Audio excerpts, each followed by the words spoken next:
حضرت جابر رضی اللہ تعالیٰ عنہ مسند فردوس میں نقل فرماتے ہیں کہ وہ 2 رکعات جو امامی کے ساتھ پڑھی جائیں ان سے بہتر ہے جو بغیر امامی کے ہوں. امامی کی عصمت.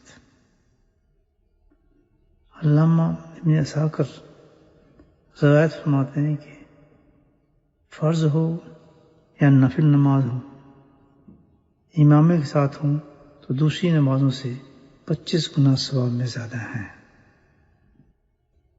امام بیہقی فرماتے ہیں کہ نبی کریم صلی اللہ علیہ وسلم نے ارشاد فرمایا، امامہ باندھو اور اپنے سے پہلی امتوں کی مخالفت کرو.